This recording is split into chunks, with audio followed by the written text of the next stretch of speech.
నమస్కారం, వార్తలకు స్వాగతం. ముందుగా ముఖ్యాంశాలు. టీడీపీ జాతీయ అధికార ప్రతినిధి జీవీ రెడ్డి మీడియా సమావేశం, వైసీపీపై ఫైర్.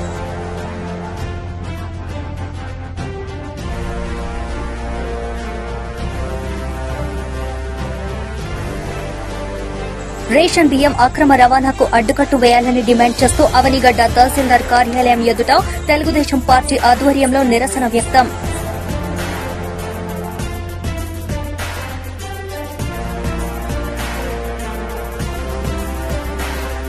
యావత్ దేశంలో 2016 రూపాయల పెన్షన్ ఇస్తున్న రాష్ట్రం తెలంగాణ ఒక్కటే అని రాష్ట్ర ఆర్థిక శాఖ మంత్రి హరీష్ రావు స్పష్టం.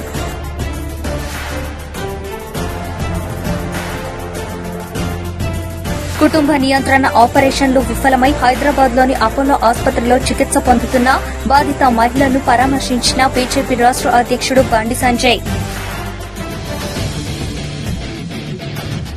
అలంపూర్ నియోజకవర్గంలోని రాజోలి మండలంలోని జిల్లా పరిషత్ ఉన్నత పాఠశాలలో సమస్యలు విలయతాండవం చేస్తున్నా కానీ పాఠశాల ప్రధానోపాధ్యాయురాలు, విద్యాధికారులు, స్థానిక ప్రజాప్రతినిధులు ఎవరు స్పందించడం లేదని ప్రజలు, విద్యార్థుల తల్లిదండ్రులు ఆవేదన వ్యక్తం చేస్తున్నారు. ఆలంపూర్ నియోజకవర్గంలోని రాజోలి మండలంలోని జిల్లా పరిషత్ ఉన్నత పాఠశాలలో సమస్యలు విలయ తాండవం చేస్తున్నా కానీ పాఠశాల ప్రధానోపాధ్యాయురాలు, విద్యాధికారులు, స్థానిక ప్రజాప్రతినిధులు ఎవరూ స్పందించడం లేదని ప్రజలు, విద్యార్థుల తల్లిదండ్రులు ఆవేదన చెందుతున్నారు. ఈ సందర్భంగా విద్యార్థుల తల్లిదండ్రులు మాట్లాడుతూ పాఠశాలలో వారాహాలు స్వైర విహారం చేస్తున్నా కూడా ఎవరూ పట్టించుకోవడం లేదని, విద్యార్థులకు తాగునీరు కూడా లేక బోరు నీటిని తాగుతున్నారని, అక్కడే చేతులు కడగడం, ప్లేట్లు కడగడం, అదే నీరు తాగడం వల్ల అక్కడికి పందులు కూడా వస్తుండడం వారి ఆరోగ్యాన్ని దెబ్బతీస్తుందని విద్యార్థుల తల్లిదండ్రులు అంటున్నారు. కంప్యూటర్ గది ఉన్నప్పటికీ దానిని కొన్నేళ్లుగా తాళం వేసి ఉంచారని, ప్రధానోపాధ్యాయురాలిని తాళం తెరవమని అడిగినా ఏవేవో కుంటి సాకులు చెబుతూ ఆ గది తాళాన్ని కూడా తెరవడం లేదు. పాఠశాల ప్రాంగణంలో విద్యార్థులకు మూత్రశాలలు లేనందున చాలా ఇబ్బందులు ఎదుర్కొంటున్నారని, పాఠశాలలో దాదాపుగా 20,080 మందికి పైగా విద్యార్థినులు ఉన్నప్పటికీ వారికి మూత్రశాలలు లేకపోవడం సిగ్గుచేటంటున్నారు. పాఠశాల ఆవరణ తాగుబోతులకు అడ్డాగా మారుతుందని, రాత్రిపూట అసాంఘిక కార్యక్రమాలకు కూడా పాల్పడుతూ తాగిన మద్యం సీసాలను అక్కడే పగలగొట్టడం వల్ల విద్యార్థులకు ప్రమాదం కూడా ఏర్పడుతుందని, అందుకే పోలీస్ శాఖ వారు స్పందించి రాత్రిపూట పెట్రోలింగ్ లో భాగంగా పాఠశాలలు కూడా పర్యవేక్షణ చేయాలన్నారు. ఈ సందర్భంగా విద్యార్థులు కూడా మాట్లాడుతూ పాఠశాలలో ఇప్పటి వరకు 10వ తరగతి విద్యార్థులకు పుస్తకాలు అందడం లేదని, పరీక్షలు దగ్గర పడుతున్నా కూడా పుస్తకాలు లేకపోవడం వల్ల వారు చదువులకు చాలా ఇబ్బందికరంగా ఉందని, ఉన్నతాధికారులు స్పందించి త్వరగా ఈ సమస్యకు పరిష్కార మార్గాన్ని చూపాలని కోరుతున్నారు. ఓపెన్ అయింది. ఇంతవరకు ఫిజికల్ సైన్స్, బయాలజీ బుక్స్ రాలేదు, యూనిఫామ్ కూడా రాలేదు. మేము ఎట్లా చదువుకోవాలి? ఎగ్జామ్ కూడా మారాలి. మాది ZPHS Rajoli high school. June లో స్కూల్ ఓపెన్ అయినాయి. ఇంతవరకు మాకు బయాలజీ, ఫిజికల్ సైన్స్ బుక్స్ రాలేదు, యూనిఫామ్ కూడా రాలేదు. మేము ఎట్లా చదువుకోవాలి? 10th క్లాస్ చదువుతున్నాను. జూన్ లో మాకు స్కూల్ మొదలైంది. ఇప్పుడు సెప్టెంబర్ మాకు ఫిజికల్ సైన్స్ బుక్స్ రాలేదు, బయాలజీ రాలేదు, స్కూల్ యూనిఫామ్ కూడా ఇవ్వలేదు. FA1 ఎగ్జామ్స్ కూడా అయిపోయింది. మేము ఎట్లా చదువుకోవాలి? దయచేసి మాకు ఇప్పటికైనా బుక్స్ ఇవ్వాలి, స్కూల్ రాసి ఇవ్వాలని కోరుకుంటున్నాను. నా పేరు తిరుమలేష్. నా కూతురు జెడ్పీహెచ్ఎస్ రాజోలి 9th క్లాస్ చదువుతుంది. ఇక్కడ ఉన్న పరిస్థితి ఏంటంటే చుట్టుముట్టు స్కూల్ కాంపౌండ్ ఉంది, కానీ కాంపౌండ్ నుంచి అందరు పందుల వ్యవహారం మస్తు జరుగుతుంది. తర్వాత వచ్చేసి గర్ల్స్ కి కానీ బాయ్స్ కానీ అసలు టాయిలెట్లు లేవు. ఈ వాటర్ అసలు తాగడానికి నీళ్లు సరిగా లేవు. చాలా ఇబ్బందులు పడుతున్నారు పిల్లలు. హెచ్ఎం గారి దృష్టికి తీసుకెళ్తే మేమేం చెప్పకూడదు, మాకు సంబంధం లేదు, పైనుంచి మాకు నిధులు లేవు, మాకు నిధులు రావట్లేదని వారు సమాధానం ఇస్తున్నారు. మేము ఈ విషయాన్ని ఉన్నతాధికారులు దృష్టి తీసుకొని కొంచెం మా స్కూల్ని పట్టించుకుంటే బాగుంటుందని నా అభిప్రాయం. పేరు మహేష్. నేను రాజోలి గ్రామస్తుని. మా గ్రామంలో ఉన్నటువంటి జెడ్పీహెచ్ఎస్ హై స్కూల్ ఎలాంటి అభివృద్ధికి నోచుకున్నట్లేదు. ఈ రోజు దాకా దాతలు ఇచ్చినటువంటి మినరల్ వాటర్ ప్లాంట్ ఇంతవరకు వాటర్ తాగిన విద్యార్థులు లేరు. అది మూల కట్టబడింది. మీరు చూశారు ఆల్రెడీ. ఇలా పరిస్థితి ఉంటే నెక్స్ట్ వచ్చే దాతలు కూడా ఎలా ముందుకొస్తారు?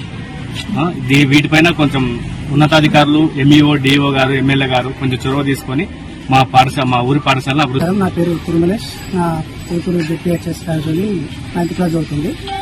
ఇక్కడ ఉన్న పరిస్థితి ఏంటంటే చుట్టుపక్కల స్కూల్ కాంపౌండ్ ఉంది, కానీ కాంపౌండ్ నుంచి అందరు పందుల వివాహం మస్తు జరుగుతుంది. తర్వాత వచ్చేసి గర్ల్స్ కి కానీ బాయ్స్ కానీ అసలు టాయిలెట్లు లేవు. ఈ వాటర్ అసలు తాగడానికి నీళ్లు సరిగా లేవు. చాలా ఇబ్బందులు పడుతున్నారు పిల్లలు. హెచ్ఎం గారి దృష్టికి తీసుకెళ్తే మేమేం చెప్పకూడదు, మాకు సంబంధం లేదు, పైనుంచి మాకు నిధులు లేవు, మాకు నిధులు రావట్లేదని వారు సమాధానం ఇస్తున్నారు. మేము ఈ విషయం మీద ఉన్నతాధికారులు దృష్టి తీసుకొని కొంచెం మా స్కూల్ని పట్టించుకుంటే బాగుంటుందని నా అభిప్రాయం. ఇక్కడ 10th క్లాస్ చదువుతాను నా కొడుకు. ఇంత గతంలో నా కొడుకు పెద్ద కొడుకు చదివినప్పుడు సీసీ కెమెరాలు ఉన్నాయి, అప్పుడు కంప్యూటర్ సిస్టమ్లు ఉన్నాయి. ఇప్పుడు నా చిన్న కొడుకు వచ్చే లోపల సిస్టమ్ కనబడడం లేదు, మేడం నడితే రూమ్ తాళం కూడా తిరగడం లేదు. అలాగే ఇంకో సమస్య ఉంది, పైన మొత్తం సీసాలు పడి పదిలేసినారు, మొత్తం తాగుబోతులు ఎక్కువైపోయినారు, అడ్డా అయిపోయింది.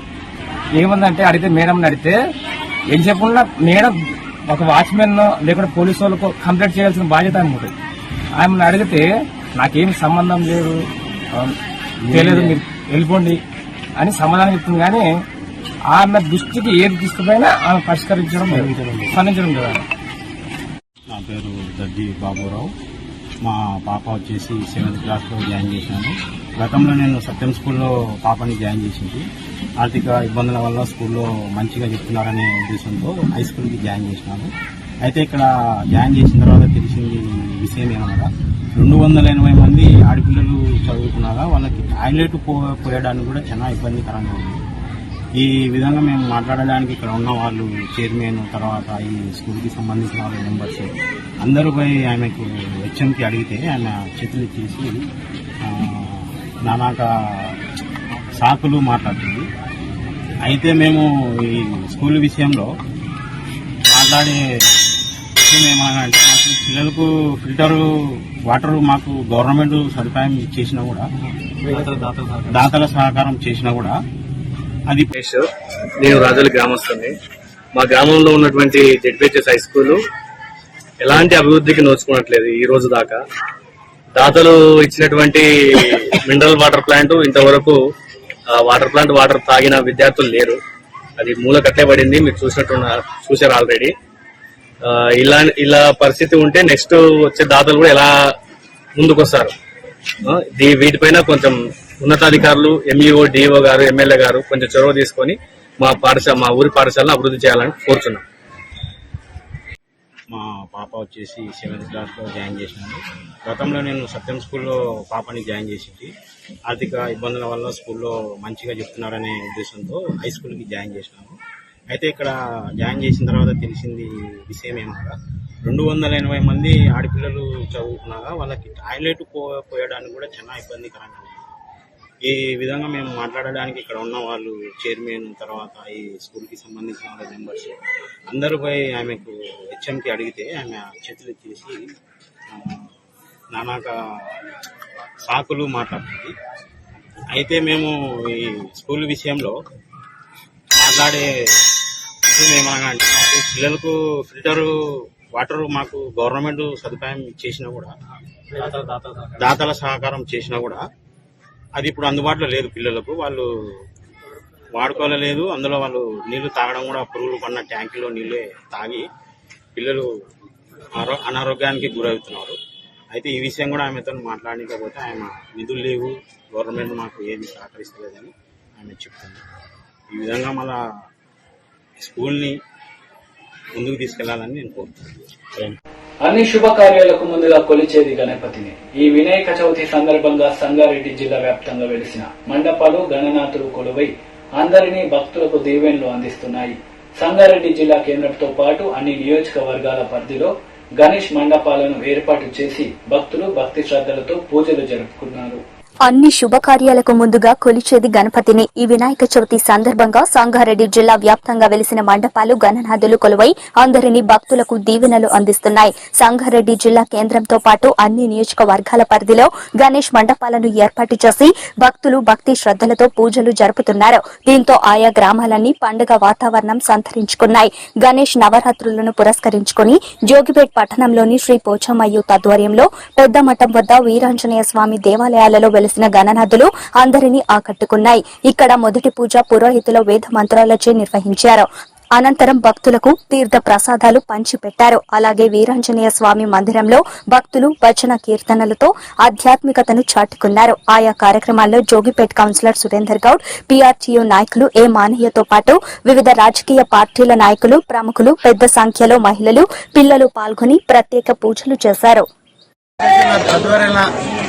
గణేష్ పండుగ శుభాకాంక్షలు. ఈరోజు మనం గత 35 నుంచి 40 దగ్గర యూత్ అసోసియేషన్ అందరూ ఘనంగా నిర్వహిస్తున్నారు. ప్రతి ఒక్కరికి గణేష్ ఆశీస్సులు ఉండాలని కోరుకుంటూ అందరూ ఆరోగ్యంతో ఉండాలని కోరుకుంటూ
వీరమల్లికార్జునైన చంద శుభములన్ మురిపంపు తోడ బిల్వ పూజ ముంద కల్పుజన్ సురామణీతులాంబోధ శరవర ఒకోలు వాస శ్రీ మహేష గోపదీర్ఘద కర్పూర మంగళారతి శ్రీకంఠయతగిరి సర్పాదినాదహార వరద సార్వశంకర సార్వశంకర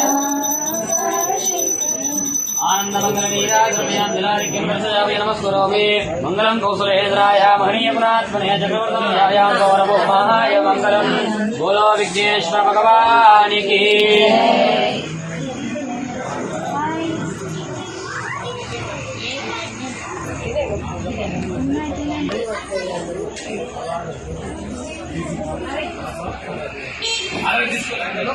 అలాగే అప్లై పేషెంట్ ఊరికన్నా అప్లై పేషెంట్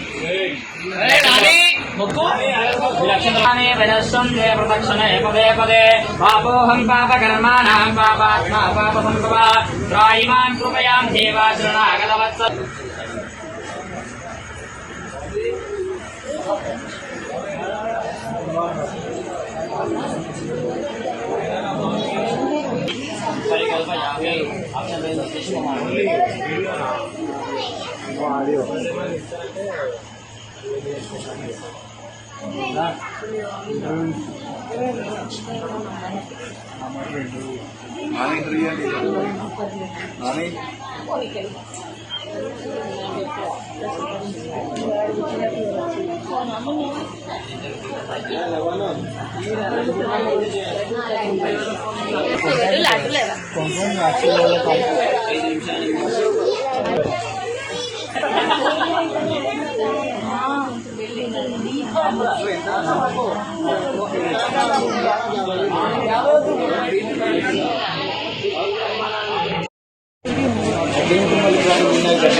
అలాగే వస్తుంది కదా. రైట్, ఓకే అమ్మా.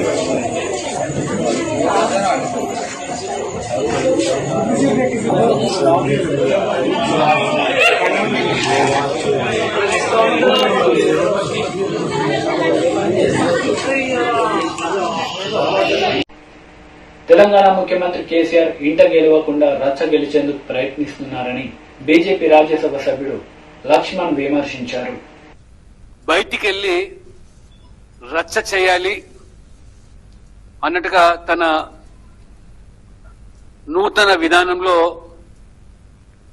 వారు కొనసాగిస్తున్నట్టుగా నిన్న బీహార్ పర్యటన దానికి అతికినట్టుగానే కనబడుతుంది. ఒకవైపు తెలంగాణలో సమస్యలు చుట్టుముట్టుతా ఉంటే కుటుంబ నియంత్రణ ఆపరేషన్లు వికసించి 4 మహిళలు మృతి చెంది అనేక మంది వారు ఆసుపత్రుల్లో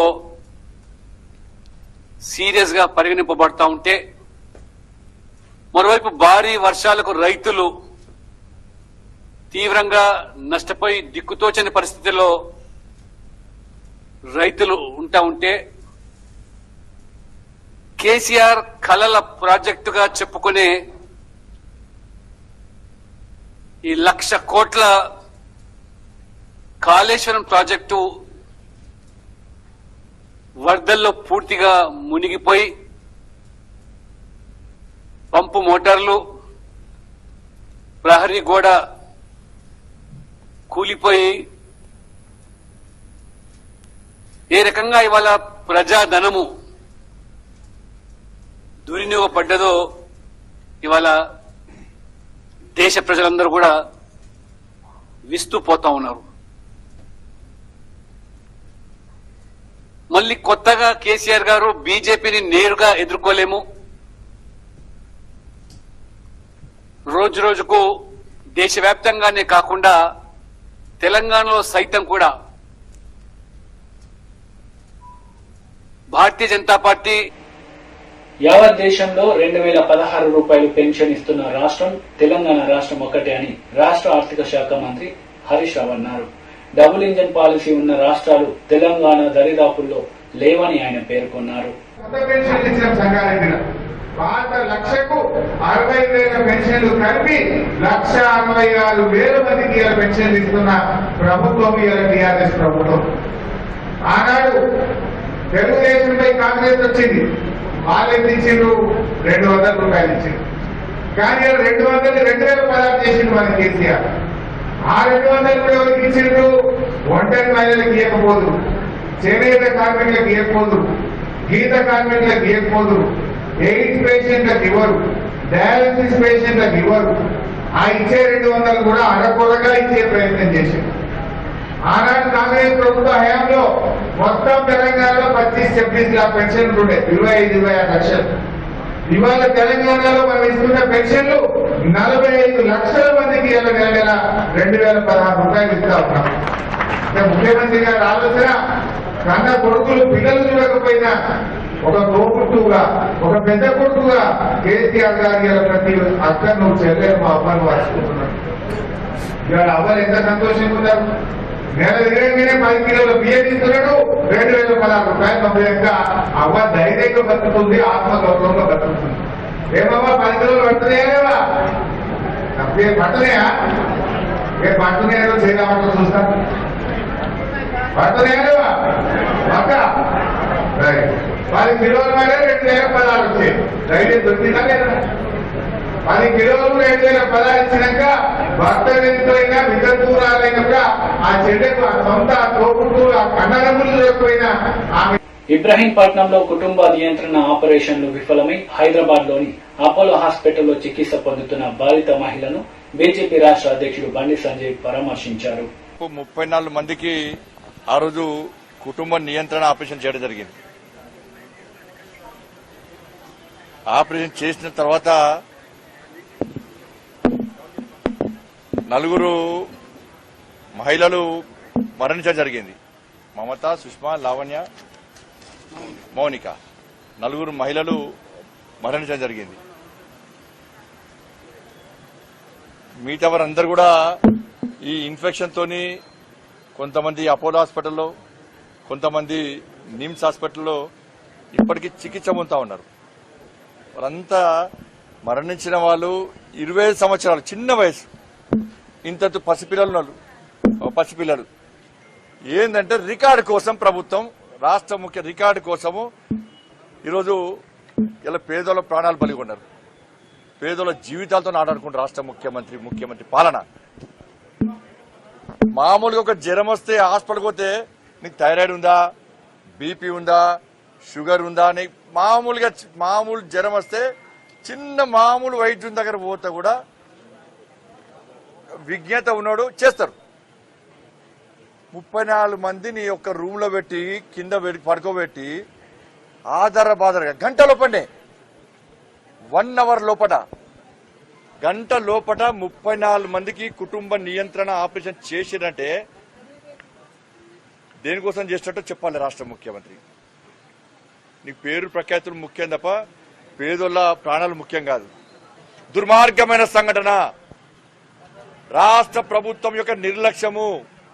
పేరు ప్రఖ్యాతుల కోసం 34 మందిని గంట లోపట కుటుంబ నియంత్రణ ఆపరేషన్లు కనీసం ఏం పరీక్షలు చేయకుండా చేయడం వల్ల 4 పేదోళ్ళ ప్రాణాలు బలైపోయినాయి. ఆ 4 కుటుంబాలకు మొత్తం ప్రభుత్వమే ఆదుకోవాలి.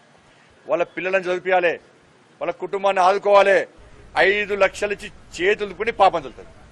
1 కోటి రూపాయలు ఇవ్వాల్సిందే, వాళ్ళకు ఉద్యోగం ఇవ్వాల్సిందే. వాళ్ళ పిల్లల చదువులు పూర్తి ఎవరు కూడా ప్రభుత్వమే భరించాలి. కృష్ణా జిల్లా గుడివాడకు చెందిన లక్ష్మీ ఫుడ్స్ వారు బాంబు నాన్ వెజ్ పికిల్స్ నూతన వ్యాపారాన్ని బుధవారం ప్రారంభించారు. కృష్ణా జిల్లా గుడివాడకు చెందిన లక్ష్మీ ఫుడ్ ప్రొడక్ట్స్ వారు బ్యాంబూ నాన్ వెజ్ పికిల్స్ నూతన వ్యాపారాన్ని బుధవారం ప్రారంభించారు. స్థానిక నెహ్రూ చౌక్ సెంటర్లోని ఎస్పీఎస్ కాంప్లెక్స్ లోని ఫస్ట్ ఫ్లోర్ లో ఈ నూతన వ్యాపారాన్ని ప్రారంభించగా ప్రముఖ వైద్యురాలు డాక్టర్ పొట్లూరి వసుంధర ప్రారంభించారు. ఈ కార్యక్రమంలో అమ్మ కన్స్ట్రక్షన్ అధినేత మాటూరి రంగనాథ్ ముఖ్య అతిథిగా పాల్గొన్నారు. మూల్పూరి నాని, ప్రమీల దంపతులు జ్యోతి ప్రజ్వలన చేశారు. రావి టెక్స్టైల్స్ అధినేత రావి శ్రీనివాస్ చౌదరి, ఆదిత్య ఎంటర్ప్రైజెస్ అధినేత గంట ఆనంద్ బాబు, అష్టలక్ష్మి దేవాలయం chairman Boppudi Subrahmanyeswara Rao, Balaji art printers అధినేత వడ్డాది నరసింహారావు తదితరులు అతిథులుగా పాల్గొన్నారు. లక్ష్మీ ఫుడ్ ప్రొడక్ట్స్ యాజమాన్యం మాచర్ల బాలు మహేంద్ర, లక్ష్మీ దంపతులు స్వాగతం పలికారు.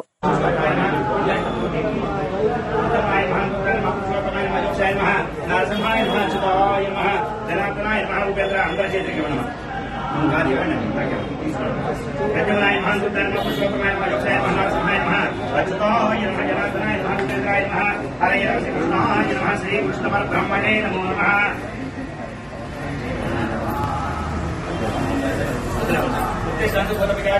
భూంబారక ఏతేషాం విరోధేన బ్రహ్మ కర్మ సమారమే.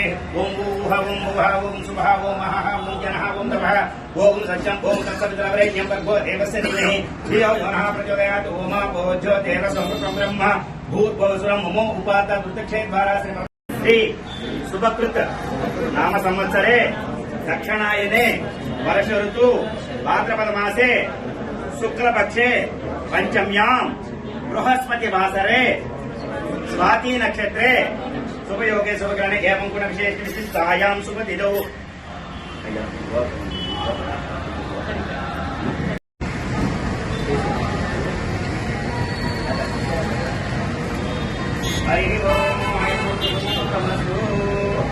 రేషన్ బియ్యం అక్రమ రవాణాకు అడ్డుకట్ట వేయాలని డిమాండ్ చేస్తూ అవనిగడ్డ తహసీల్దార్ కార్యాలయం ఎదుట తెలుగుదేశం పార్టీ ఆధ్వర్యంలో నిరసన వ్యక్తం చేశారు. కృష్ణా జిల్లా అవనిగడ్డ పేదలకు అందించే రేషన్ బియ్యాన్ని సక్రమంగా అందేలా ప్రభుత్వం చర్యలు చేపట్టాలని అవనిగడ్డ టీడీపీ నాయకులు డిమాండ్ చేశారు. రేషన్ బియ్యం అక్రమ రవాణాకు అడ్డుకట్ట వేయాలని డిమాండ్ చేస్తూ అవనిగడ్డ తహసీల్దార్ కార్యాలయం ఎదుట తెలుగుదేశం పార్టీ ఆధ్వర్యంలో నిరసన వ్యక్తం చేశారు. ఈ సందర్భంగా అవనిగడ్డ మాజీ జెడ్పీటీసీ కొల్లూరు వెంకటేశ్వరరావు మాట్లాడుతూ అవనిగడ్డ నియోజకవర్గంలోని 6 మండలాల నుంచి రేషన్ బియ్యం అక్రమంగా పక్క జిల్లాలకు తరలిపోతోంది అని, కానీ అధికారులు స్పందించకపోవడం దారుణమని అన్నారు. కొన్నిసార్లు అధికారులు దాడులు నిర్వహించి అక్రమ బియ్యాన్ని అడ్డుకుని కేసులు నమోదు చేసిన అధికార పార్టీ అండదండాలతో నేటికి అక్రమ రవాణా కొనసాగుతుందని అన్నారు. ఈ కార్యక్రమంలో టీడీపీ నాయకులు తదితరులు పాల్గొన్నారు.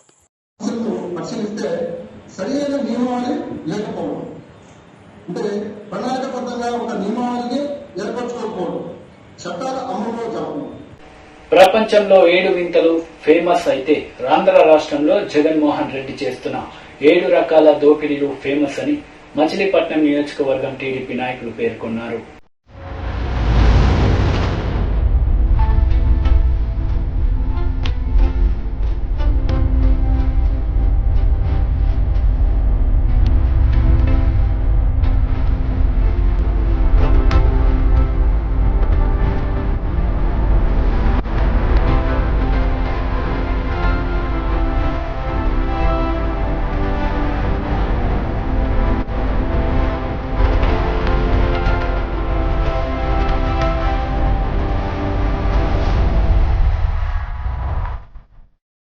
టీడీపీ జాతీయ అధికార ప్రతినిధి జీవిరెడ్డి మీడియా సమావేశం నిర్వహించారు. ఈ సందర్భంగా పలు అంశాలపై ఆయన మాట్లాడారు. బండారం బయటపడుతుంది కాబట్టి ఏ స్థాయిలో అప్పులు చేయాలి, ఏ స్థాయిలో చేశాము, ఫిజికల్ డెఫిసిట్ ఎంత ఉండాలి, ఎంతకపోయింది, మరి దాన్ని తగ్గించి చూపించాలి. ఎలా? పక్క రాష్ట్రాల కంటే అధ్వానంగా ఉంది మన పరిస్థితి. కానీ అలా అంటే ఎలా? వాళ్ళు నవ్వుకుంటారు కదా. అందుకని దొంగ లెక్కలు ప్రజెంట్ చేసి ఆ ఫిజికల్ డెఫిసిట్, ఆ నెంబర్స్ అన్నింటినీ తగ్గించి చూపించాలి. ఇది ఒక అంశం. అయితే ఈ అన్ని అంశాలను కూడా ఈ 3 సంవత్సరాల నుంచి కేంద్ర ప్రభుత్వం చూస్తూ ఎట్టకేలకి మొన్న ఆగస్టు 22వ తేదీన కేంద్రం ఒక లెటర్ రాయడం జరిగింది వివిధ అంశాలకు సంబంధించి. 1 దొంగ లెక్కలు, 2 కేంద్రం పంపిస్తున్న నిధుల్ని ఈ రాష్ట్ర ప్రభుత్వం ఎలా వాడుతుంది, 3 కేంద్ర ప్రభుత్వము మన రాష్ట్రానికి సంస్థలను ఏదైతే పెట్టమని చెప్పిందో, పర్మిషన్ ఇచ్చింది, వాటికి సంబంధించి రాష్ట్ర ప్రభుత్వము కొన్ని సంస్థలకు భూమి ఇవ్వకపోవటము, కొన్ని సంస్థలకు సంబంధించి నిధులు ఇవ్వకపోవడంతో ఈ రోజుకి కూడా అవ్వలేదు. సరే, మొట్టమొదటి అంశం వచ్చేసరికి ఈ దొంగ లెక్కలు, వాటికి సంబంధించి చెప్తాను. దొంగ లెక్కలు వచ్చేసరికి మొన్న ప్రెస్ నోట్ రిలీజ్ చేయడం జరిగింది. ఎవరు? బుగ్గన గారు, వారి ఆర్థిక సలహాదారులు ఎవరో కొంతమంది కూర్చొని 21 జూలై 2022న ఒక ప్రెస్ నోట్ రిలీజ్ చేశారు. ప్రెస్ నోట్ రిలీజ్ చేసిన తర్వాత కూడా మళ్ళీ బుగ్గన గారు, మన ఆర్థిక శాఖ మంత్రి గారు కూడా వచ్చి వారు కూడా ప్రెస్ మీట్ పెట్టడం జరిగింది. ఏంటంటే స్థూలంగా అప్పుడు 2021-22 ఆర్థిక సంవత్సరానికి మాకు ఫిజికల్ డెఫిసిట్ చాలా తక్కువే వచ్చింది కంపేర్ టు పోలీసు. ఎంత చూపించారా ఫిజికల్ డెఫిసిట్ అంటే 2.09. మేము చాలా తక్కువ ఫిజికల్ డెఫిసిట్ అని చెప్పేసి తెలంగాణ, తమిళనాడు, కర్ణాటక, కేరళ, ఉత్తరప్రదేశ్, మధ్యప్రదేశ్, ఆంధ్రప్రదేశ్ అని చెప్పేసి ఒక ప్రెస్ నోట్ రిలీజ్ చేశారు. ఎందుకు ఆ రాష్ట్రాలను తీసుకున్నారంటే ఈ అన్ని రాష్ట్రాల కంటే కూడా మా తక్కువ ఉందని చెప్పేసి లాస్ట్లో 2.09% అని చూపించారు. పక్క రాష్ట్రాలు వచ్చేసరికి 3.5, తర్వాత 2.95, 4.74, 2.5, 3.18% వేరే వేరే రాష్ట్రాలకు ఎక్కువ ఉంది, మేము చాలా బ్రహ్మాండంగా చేస్తున్నామని చెప్పి చూపించారు. అయితే వాస్తవానికి ఏంటంటే అత్యంత అధ్వానంగా ఉన్నది దేశం మొత్తం మీద మన ప్రభుత్వం, మన రాష్ట్రం ఫిజికల్ డెఫిసిట్ అంశంలో. అయితే అయినా కూడా ఎలా వీళ్ళు 2%కే చూపించారంటే తక్కువ చేసి అంటే దొంగ లెక్కలు. ఆ దొంగ లెక్కలు ఏంటంటే ఆ రోజుకి బయటపడలేదు. నిన్న మొన్న సిఏజీ రిపోర్ట్స్ బయటకు వచ్చినాయి.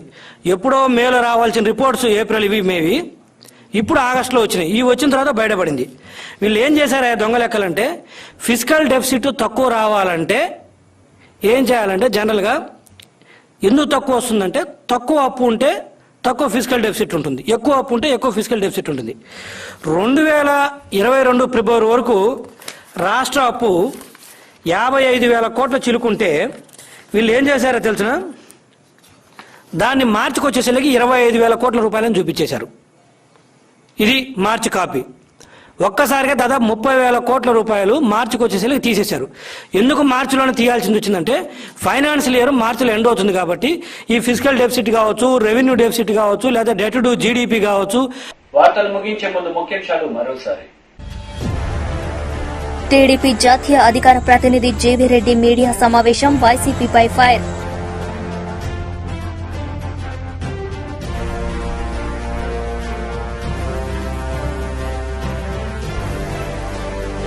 రేషన్ బియ్యం అక్రమ రవాణాకు అడ్డుకట్టు వేయాలని డిమాండ్ చేస్తూ అవనిగడ్డ తహసీల్దార్ కార్యాలయం ఎదుట తెలుగుదేశం పార్టీ ఆధ్వర్యంలో నిరసన వ్యక్తం.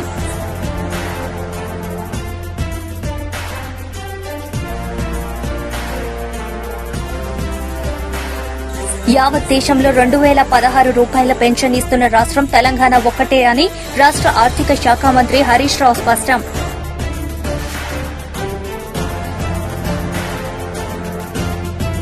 కుటుంబ నియంత్రణ ఆపరేషన్లు విఫలమై హైదరాబాద్లోని అపోలో ఆసుపత్రిలో చికిత్స పొందుతున్న బాధిత మహిళను పరామర్శించిన బీజేపీ రాష్ట్ర అధ్యక్షుడు బండి సంజయ్. ఈ వార్తలు ఇంతటితో సమాప్తం. తిరిగి ప్రసారమయ్యే వార్తలు మళ్ళీ కలుద్దాం. అంతవరకు సెలవు. నమస్తే.